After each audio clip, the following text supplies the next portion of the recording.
গল্পের আসরে আপনাদের সবাইকে স্বাগত। আজ আমি আপনাদের পাঠ করে শোনাচ্ছি প্রতিভা বসুর লেখা গল্প শেষ অঙ্ক। আজকের গল্প শেষ অঙ্ক।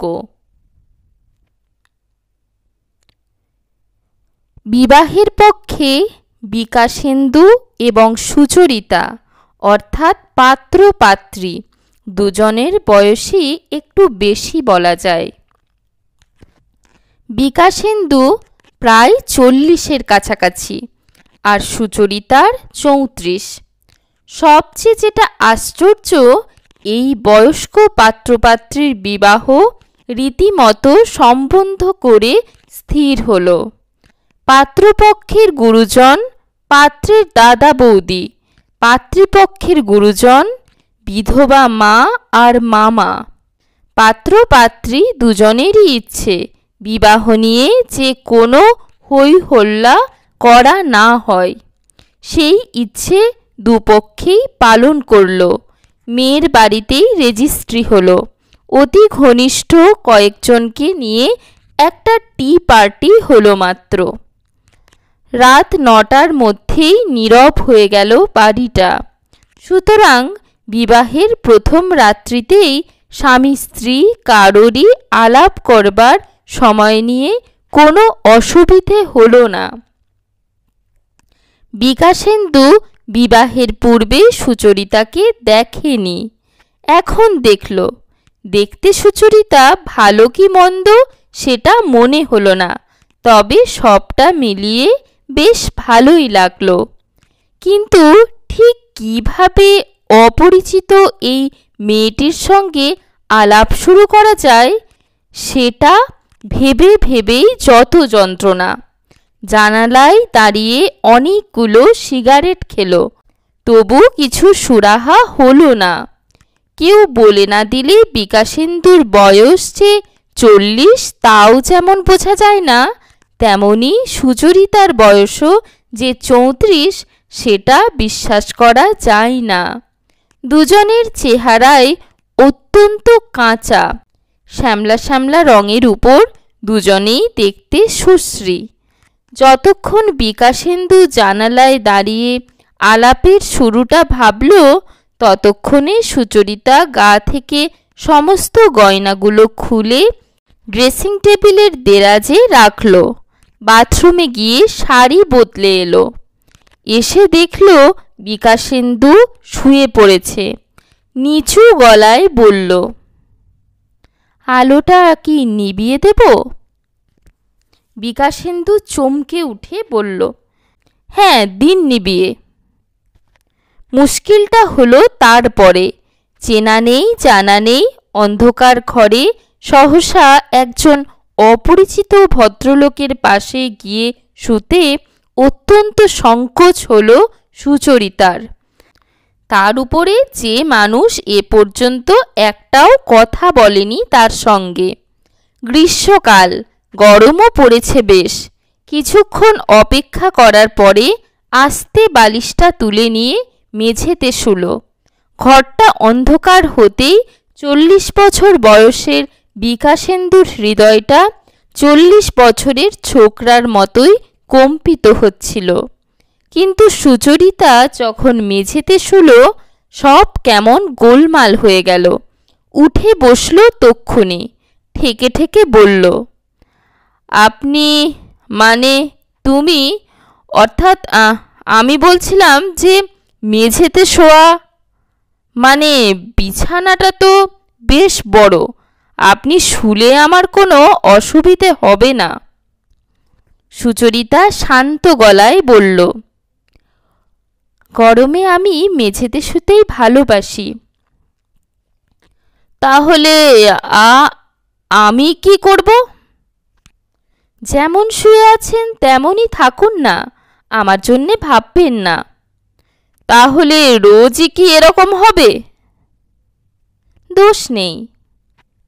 আপনি মানে তুমি বোধহয় জানো আমি কলকাতার বাইরে থাকি, বিয়ে করতেই এসেছিলাম। জানি, ছুটি মাত্র 3 সপ্তাহের। জানি। তারপর আমি আবার বোম্বেতে চলে যাব। জানি। তুমিও নিশ্চয় আমার সঙ্গে যাবে। 21 দিন অনেকটা সময়, এসব নিয়ে আলোচনা নিশ্চয় আজই ফুরিয়ে যাবে না।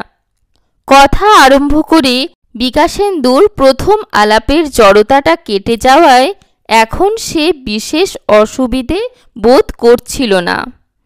স্ত্রীর বাক্যালাপের ধরনটা বেশ অদ্ভুত লাগলো, অপ্রস্তুত লাগলো নিজেকে, একটু অসম্মানিতও বোধ হলো। চুপ করে থেকে বলল, আমার সঙ্গে যাবে কি যাবে না সেটা কি কোনো আলোচনার বিষয়? হতে পারে। হতে পারে না যদি না অন্য কোনো বিশেষ কারণ না থাকে। আপনি এতদিন বিয়ে করেননি কেন জানতে পারি? ফস করে যে এইমাত্র পরিণীতা কোনো স্ত্রী এরকম একটা প্রশ্ন করতে পারে সেটা ভাবতেই পারেনি বিকাশেন্দু। কিন্তু সে বেশ তৎপরতার সঙ্গে জবাব দিল, সময় পায়নি। বলেই উল্টে প্রশ্ন করল, তুমি কেন এতদিন বিয়ে করনি? সুচরিতারও চটপট জবাব, পাত্র পায়নি। যাক, তাহলে পাত্রের পরীক্ষায় তোমার কাছে আমি উত্তীর্ণ হয়েছি? আমি উত্তীর্ণ করবার কে? ওসব মা মামাদের কাজ। পাত্র হিসেবে আমার তুলনায় আপনি শুধুই উত্তীর্ণ নন, তারা বলেছেন অনেক কপাল করে জন্মেছিলাম, তা নইলে ডক্টর উপাধিধারী এমন একজন বৈজ্ঞানিকের সঙ্গে কি করে বিবাহ হয়? বিকাশেন্দু হাসল, বলল,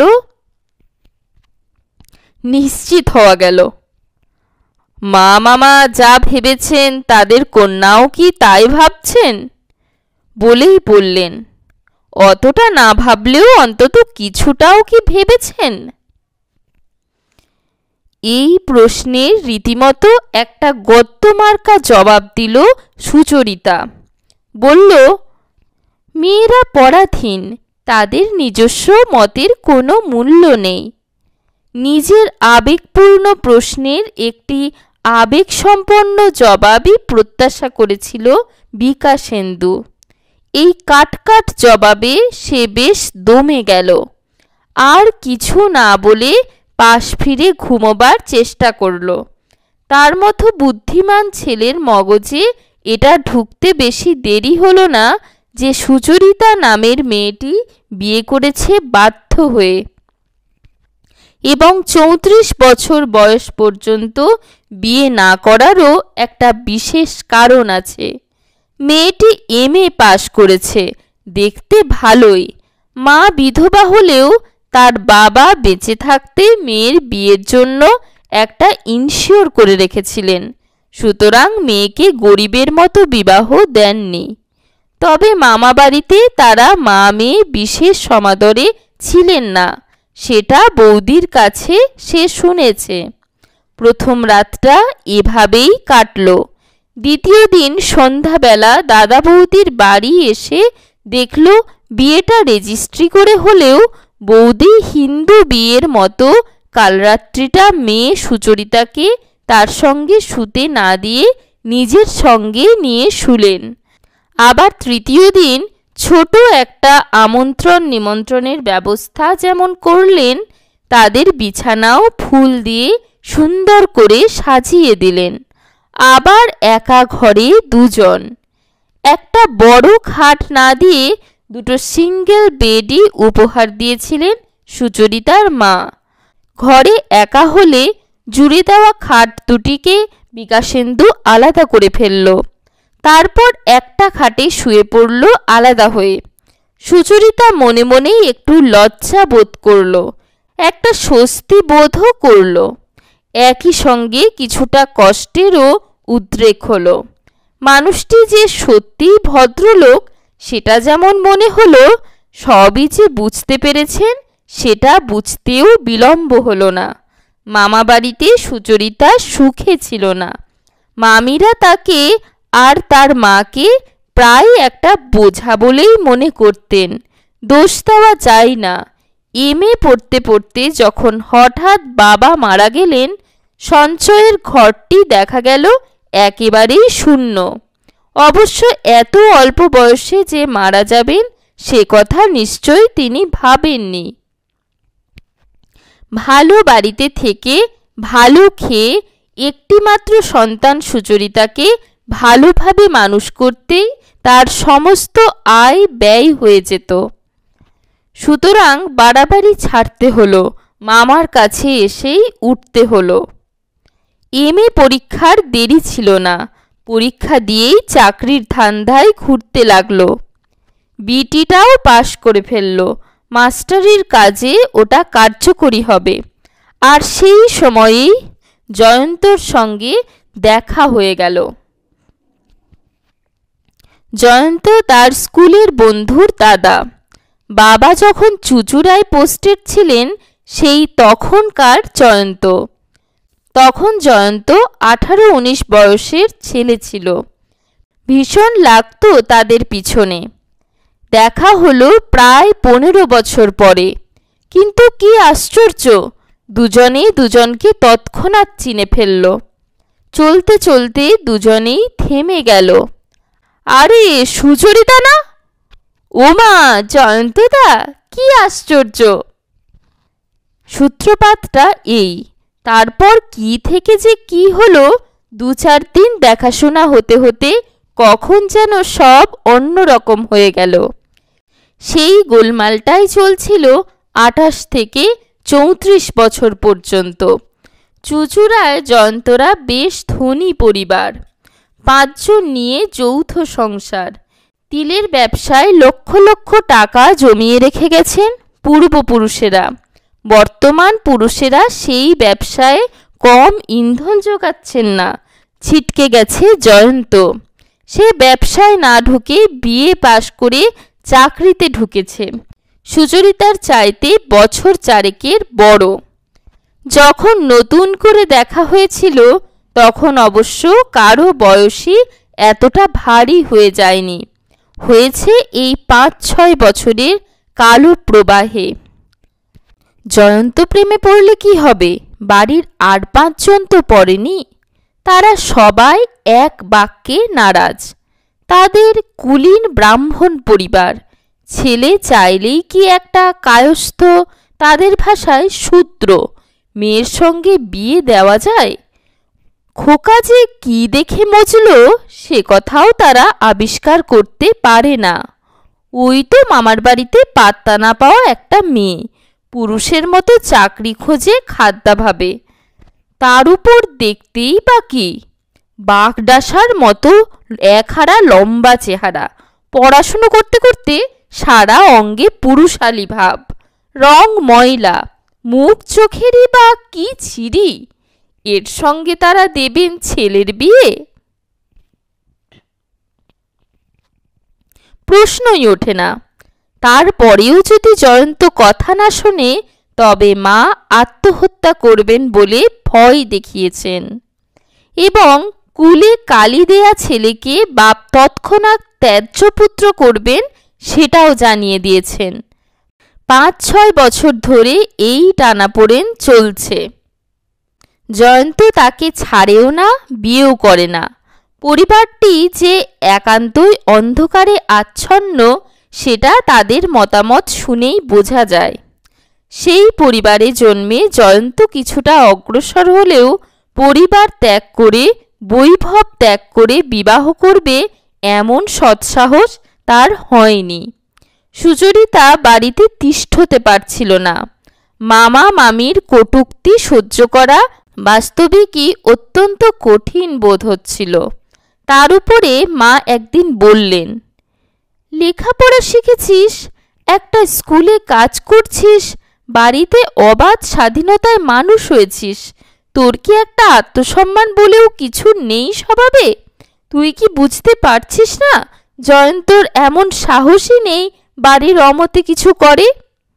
আমি বলছি ও এভাবে থাকতে থাকতে ঠিক একদিন পরিবারের পছন্দ মতো একটা বিয়ে করে বসবে, হয়তো বা করেও ফেলেছে। এই কথাটা যে সুচরিতার মনেও উঁকি মারেনি তা নয়, এবং আজকাল যে মাঝে মাঝেই ডুব মারে সেটাও বেশ লক্ষণীয়। কিন্তু প্রেম অন্ধ, তার জীবনে জয়ন্ত থাকবে না এটা সে কোনো মতেই মেনে নিতে পারে না। একটা জেদও কাজ করে, মাঝে মাঝে অবসাদও আসে, বিরক্তও লাগে, এমনকি জয়ন্তর এই মানসিক দুর্বলতাও থাকে যথেষ্ট। পীড়িত করে, কোনো কোনো দিন বেশ তর্কাতর্কি রাগারাগিও হয়, নিজেকে অপমানিত লাগে, তবু যে কেন নিজেকে ছাড়িয়ে আনতে পারে না কে জানে। তারই মধ্যে হঠাৎ কার সুবাদে কেমন করে যে এই ভদ্রলোকের সঙ্গে তার সম্বন্ধ হলো সেটা একটা বিধাতার বিধান ছাড়া আর কিছু না। এই নিয়ে বাড়িতে কম হুলস্থুল হয়নি।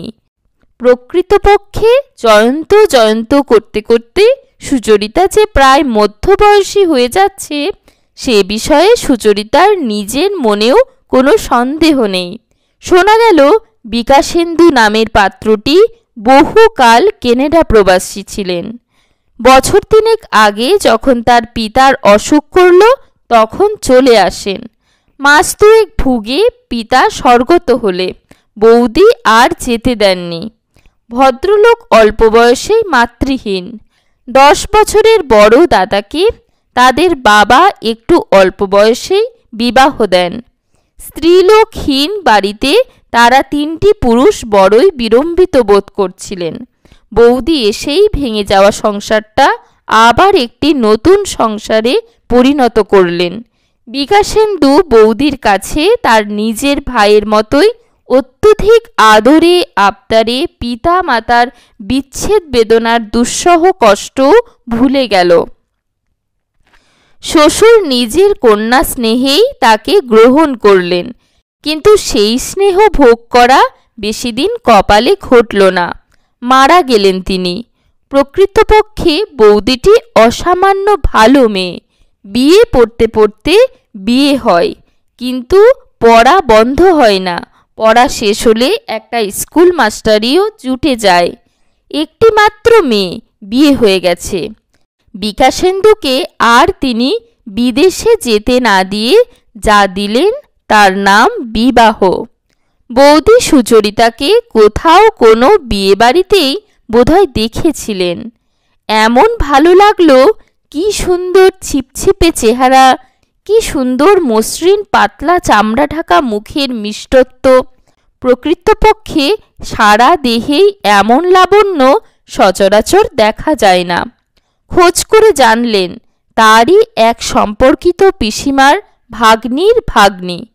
আরও ভালো যে মেয়েটি বয়স্ক।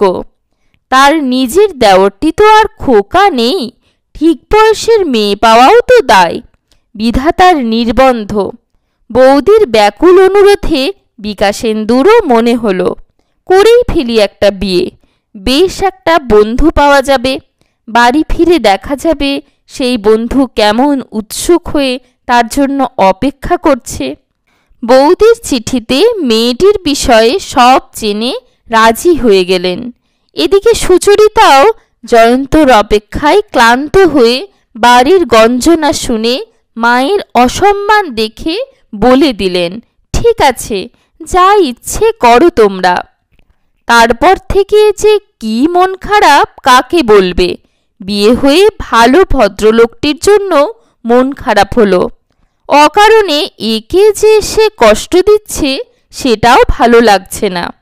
বিকাশেন্দু, যাকে এ বাড়িতে বিকাশ বলে ডাকে তিনি নিজে, এ বাড়ির যিনি বৌদি তিনি, যিনি দাদা আর দাদা বৌদির একমাত্র মেয়ে মধুশ্রী, প্রত্যেকেই এত ভালো, এত বন্ধুতা সম্পন্ন এবং সর্ববিষয়ে এত আধুনিক যে এমন সুন্দর একটা পরিবারে নিজেকে প্রায় বেমানান বলেই মনে হয়। এদিকে পাছে দাদা বৌদির মনে কষ্ট হয়, সেজন্য রাত্রিবেলায় নিঃশব্দ বিকাশেন্দু দিনের বেলায় অন্যরকম ব্যবহার করে। হাসি ঠাট্টা ইয়ার্কি তো করেই, তার উপরে সুচরিতার সঙ্গে এমন ব্যবহার করে যে কার সাধ্য বোঝে রাত্রিবেলা দরজা বন্ধ করে একা হলে এরা দুজন এক স্টেশনে অপেক্ষারত দুটি যাত্রী মাত্র। প্রতিদিন সেই একই ব্যবস্থা। রাত হলে পৃথক শয্যা, সকাল হলে খাট দুটি জুড়ে পরিচ্ছন্ন যুগল শয্যা। এরকম করতে করতে কোথা দিয়ে যে সময় কেটে বিকাশেন্দুর চলে যাবার দিন এসে গেল বোঝাই গেল না।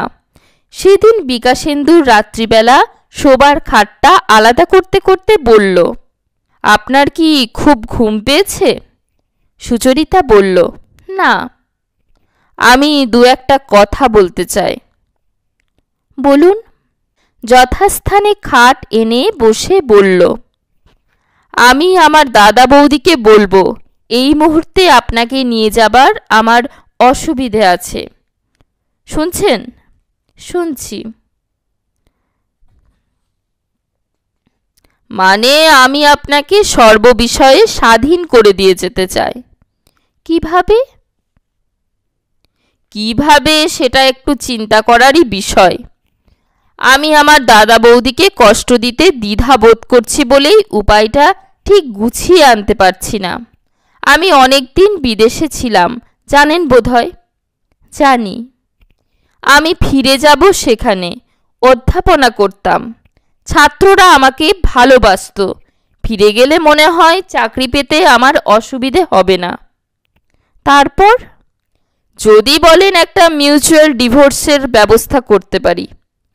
ধক করে উঠল সুচরিতার বুকটা। জবাব দিল না। বিকাশেন্দু বলল, এটুকু অন্তত বোঝা যাচ্ছে আপনার উপর আপনার বাড়ির লোকের নেহাতি জুলুম করে আমার সঙ্গে আপনার বিয়ে দিয়েছেন। সুচরিতা ঢোক গিলে বলল, অনুমানটা অসত্য নয়, তবে অর্ধসত্য। অর্ধসত্য মানে? মানে আমি অমত করিনি। কেন করেননি? কেন করিনি এ কথার জবাব দেয়া একটু কঠিন। দুজনে দুই খাটে মুখোমুখি বসে আছে। আলো জ্বলছে ঘরে। চোখে চোখে তাকালো সুচরিতা। সঙ্গে সঙ্গে সে বুঝতে পারল এতদিন সে শুধু একটা প্রতিশোধ স্পৃহা, আত্মসম্মানের দায় আর একটা মৃত অভ্যাসের পিছনেই ছুটেছে।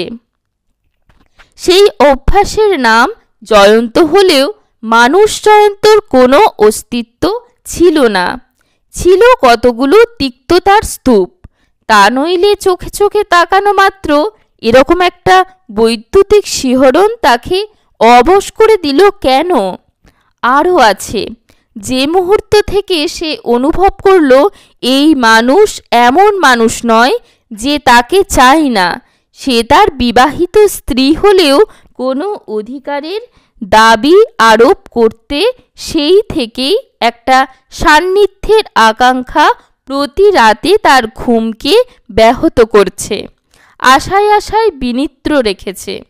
দিনের বেলায় দাদা বৌদিকে দেখিয়ে অনেক রসিকতা করে, কিন্তু একা ঘরে রাত্রির নির্জনতায় মানুষটা একেবারে নিঃশব্দ। জবাব না পেয়ে বিকাশেন্দু বলল, তাহলে শুয়ে পড়া যাক, কি বলেন?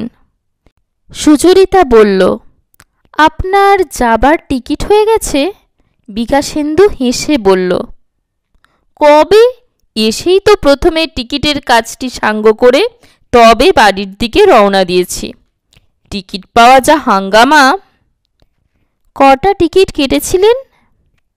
কেন, দুটো। বলেই লজ্জিত হয়ে বলল, আমি তো ঠিক এরকম ভেবে আসিনি। আমি খুব দুঃখিত। না না, দুঃখের কি আছে? আমি সারাক্ষণ আমার কাজের মধ্যে ডুবে থাকি, ওই জন্যেই বিয়ে ব্যাপারটা নিয়ে আমি মাথা ঘামাবার সময় পাইনি। বৌদির বায়না তো আজ থেকে নয়, এবার ভাবলাম মন্দ কি, করেই ফেলি না কেন। শুয়ে পড়ল বিকাশেন্দু। টুক করে বেড সুইচটা নিভিয়ে অন্ধকার করে দিল ঘরটা। পরের দিন সকালে চায়ের টেবিলে বসে বলল, বৌদি, সুচরিতা এখন আমার সঙ্গে যাচ্ছে না। বৌদি বললেন, সে কি, বিয়ে করে ও একা একা থাকবে নাকি গিয়ে?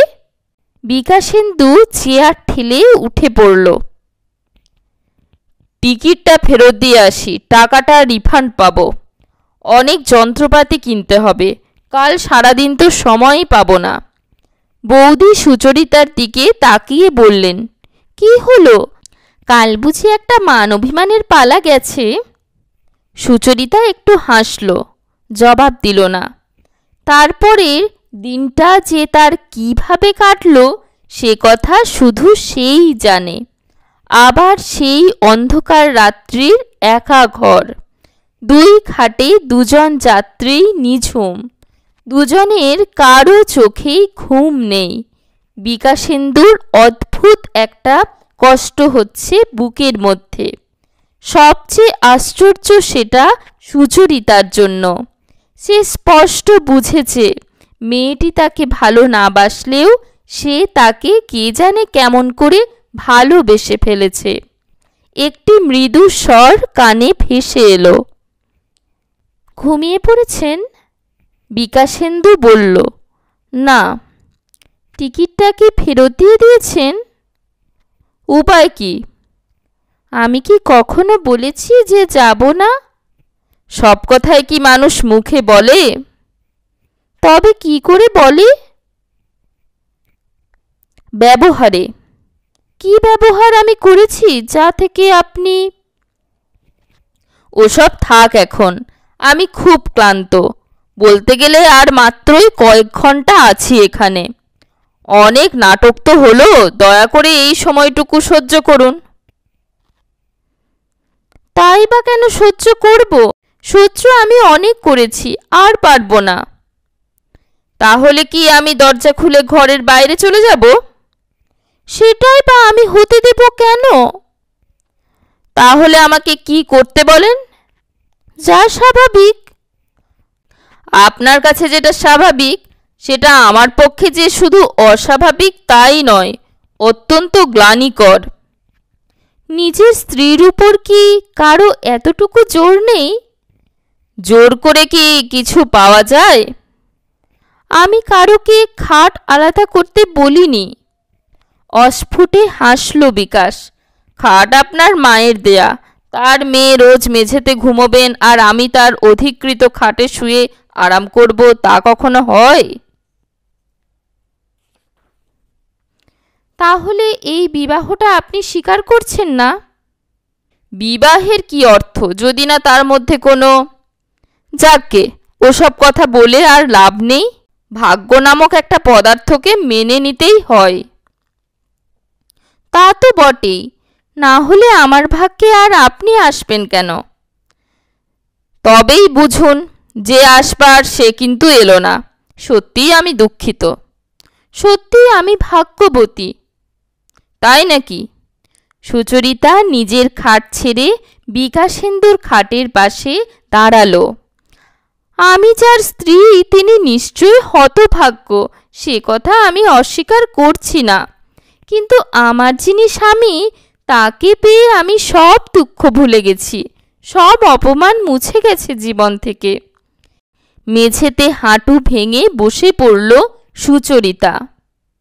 আমাকে ছেড়ে যাবেন না, আমাকে ছেড়ে যাবেন না। আমি কেমন করে বোঝাবো? হঠাৎ কেঁদে ফেলে বুকের কাছে মাথা রেখে বলল, কেন তুমি আমার সঙ্গে এরকম ব্যবহার করছো? কেন আমাকে প্রতি রাত্রে এরকম যন্ত্রণা দিচ্ছ? কান্নার বেগে সুচরিতার শরীরটা কেঁপে কেঁপে উঠতে লাগলো। কিছুক্ষণ দেখল বিকাশেন্দু, তারপর স্ত্রীকে এই প্রথম স্পর্শ করে বলল, এসো, কাছে এসো, উঠে এসো বিছানায়। হাত ধরে তুলে নিল তাকে, বলল, এবার সত্যি করে বলো তো কি তুমি চাও? তোমাকে, তোমাকে, শুধু তোমাকে। কান্নার ঢেউ তখনও তাকে ভাসিয়ে রেখেছে দুই চোখের জলে। বিকাশেন্দু তাকে পাশে নিয়ে শুয়ে বলল, সত্যি? সুচরিতা বিকাশেন্দুকে দু হাতে জড়িয়ে ধরে বলল, এর চেয়ে বড় সত্য আমার জীবনে আর কিছু নেই, আর কিছু ছিলও না। শেষ অঙ্ক গল্পটি এখানেই শেষ হচ্ছে। আশা করছি আপনাদের গল্প পাঠ ভালো লেগেছে। গল্প পাঠ ভালো লাগলে লাইক করবেন, আপনাদের পরিচিত গল্প প্রেমীদের সাথে শেয়ার করবেন, আর অবশ্যই চ্যানেলটি সাবস্ক্রাইব করে বেল আইকনটি প্রেস করে দেবেন এই ধরনের আরও অনেক গল্প শোনার জন্য। ধন্যবাদ।